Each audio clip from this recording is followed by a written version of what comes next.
ನಮಸ್ಕಾರ ಸ್ನೇಹಿತರೆ, welcome back to my channel. 10 ವರ್ಷ ಕಳೆದ ಹೆಣ್ಣು ಮಕ್ಕಳಿಗೆ ಪೋಷಕರು ಹೇಳಿಕೊಡಬೇಕಾದ ಕೆಲವು ವಿಶೇಷ ವಿಷಯಗಳು. ಈ ವಿಷಯಗಳನ್ನು ನೀವು ಕೇಳಿ, ಇವು ನಿಮಗೆ ಸರಿ ಅನಿಸಿದರೆ ಮಾತ್ರ ಒಂದು ಲೈಕ್ ಮಾಡಿ. ಹಾಗೆಯೇ ನಮ್ಮ ಚಾನಲನ್ನು ಮರೆಯದೆ ಸಬ್ಸ್ಕ್ರೈಬ್ ಮಾಡಿ. ನಮಗೆಲ್ಲ ಗೊತ್ತು, ಮಕ್ಕಳನ್ನು ಬೆಳೆಸುವುದು ಖಂಡಿತವಾಗಿಯೂ ಸಣ್ಣ ಕೆಲಸವಂತೂ ಅಲ್ಲ. ಅದರಲ್ಲೂ ಹೆಣ್ಣು ಮಕ್ಕಳನ್ನು ಬಹಳ ಜಾಗೃತಿಯಿಂದ ನೋಡಿಕೊಳ್ಳಬೇಕು.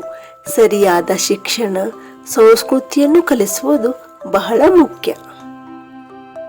ಜೀವನದಲ್ಲಿ ಯಶಸ್ವಿಯಾಗಲು ನಿಮ್ಮ ಮಗಳಿಗೆ ಬಾಲ್ಯದಿಂದಲೇ ಕೆಲವು ವಿಷಯಗಳನ್ನು ಕಲಿಸಬೇಕು. ಮುಖ್ಯವಾಗಿ ಈ ಶಿಕ್ಷಣವು ಬೇರೆ ಎಲ್ಲಿ ಹೇಳಿಕೊಡುವುದಿಲ್ಲ, ಬದಲಾಗಿ ಮನೆಯಲ್ಲೇ ಪೋಷಕರೇ ಹೇಳಿಕೊಡಬೇಕು.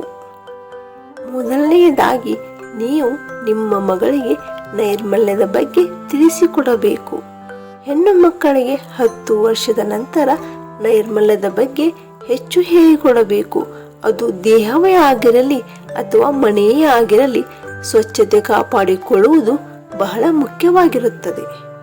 ಇನ್ನು ವೈಯಕ್ತಿಕ ನೈರ್ಮಲ್ಯದ ಬಗ್ಗೆ ತಾಯಿಯು ತನ್ನ ಮಗಳಿಗೆ ಕಲಿಸಬೇಕು.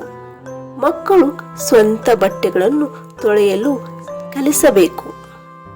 ಈಗಿನ ಕಾಲದಲ್ಲಿ ವಾಷಿಂಗ್ ಮೆಷಿನ್ಗಳು ಹೆಚ್ಚು ಬಳಕೆಯಾಗುತ್ತಿವೆಯಾದ ಹುಡುಗಿಯರಿಗೆ ಒಳ ಉಡುಪುಗಳನ್ನು ತಾವೇ ತೊಳೆಯಲು ಕಲಿಸಬೇಕು. ಯಾರನ್ನು ನಂಬದಿರುವಂತೆ ಹೇಳಿ. ಪರಿಚಿತರೇ ಅನೇಕ ದಾರುಣ ಚಟುವಟಿಕೆಗಳಿಗೆ ಕಾರಣವಾಗುತ್ತಿರುವ ಕಾರಣ ಯಾರನ್ನು ನಂಬದಿರಲು ಸಲಹೆ ನೀಡಿ. ಹೆಣ್ಣು ಮಕ್ಕಳಿಗೆ 10 ವರ್ಷ ವಯಸ್ಸಿನಿಂದಲೇ ಹೇಗೆ ವರ್ತಿಸಬೇಕು ಎಂಬುದನ್ನು ಕಲಿಸಿ. ಏಕೆಂದರೆ ಈ ವಯಸ್ಸಿನಲ್ಲಿ ಅವಳು ಭಿನ್ನ ಸ್ನೇಹಿತರನ್ನು ಹೊಂದಲು ಪ್ರಾರಂಭಿಸುತ್ತಾಳೆ. ಸ್ನೇಹಿತರನ್ನು ಬುದ್ಧಿವಂತಿಕೆಯಿಂದ ಆಯ್ಕೆ ಮಾಡಿಕೊಳ್ಳಲು ಕಲಿಸಿ. ಗಂಡು ಅಥವಾ ಹೆಣ್ಣು ಯಾರೇ ಇರಲಿ, ಸ್ನೇಹಿತರನ್ನಾಗಿ ಮಾಡಿಕೊಳ್ಳುವ ಮುಂಚೆ ಜಾಗರೂಕತೆಯಿಂದ ಆಯ್ಕೆ ಮಾಡಿಕೊಳ್ಳಲು ಹೇಳಿ. ಹಾಗೆಯೇ ಇನ್ನೊಂದು ಮುಖ್ಯವಾದ ವಿಷಯವೆಂದರೆ ಒಳ್ಳೆಯ ಮತ್ತು ಕೆಟ್ಟ ಸ್ಪರ್ಶದ ಭಾವನೆ. ಇದರ ಬಗ್ಗೆ ಖಂಡಿತವಾಗಿಯೂ ನೀವು ನಿಮ್ಮ ಹೆಣ್ಣು ಮಗುವಿಗೆ ತಿಳಿಸಿಕೊಡಲೇಬೇಕು. ಕೆಲವು ಶಾಲೆಗಳಲ್ಲಿ ಒಳ್ಳೆಯ ಹಾಗೂ ಕೆಟ್ಟ ಸ್ಪರ್ಶದ ಭಾವನೆಯನ್ನು ಹೇಳಿಕೊಟ್ಟರೆ, ಇನ್ನು ಕೆಲವು ಶಾಲೆಗಳಲ್ಲಿ ಇದನ್ನು ಕಲಿಸುವುದಿಲ್ಲ. ಆದ್ದರಿಂದ ಪೋಷಕರಾಗಿ ಹೆಣ್ಣು ಮಗುವಿಗೆ ಈ ರೀತಿ ಆತ್ಮವಿಶ್ವಾಸದಿಂದ ಕಲಿಸುವುದು ಅತ್ಯವಶ್ಯಕ. ಇದರ ಜೊತೆಗೆ ಮಿತಿಗಳನ್ನು ವಿವರಿಸಿ.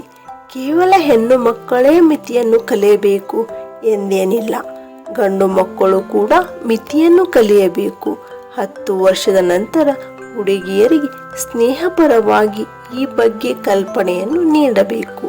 ಜೀವನದಲ್ಲಿ ಬರುವ ಅನೇಕ ಸಮಸ್ಯೆಗಳನ್ನು ಹೇಗೆ ಎದುರಿಸಬೇಕು ಎಂಬುದನ್ನು ತಿಳಿಸಿಕೊಡಿ. ಕೇಳಿದ್ದಕ್ಕಾಗಿ ಧನ್ಯವಾದಗಳು.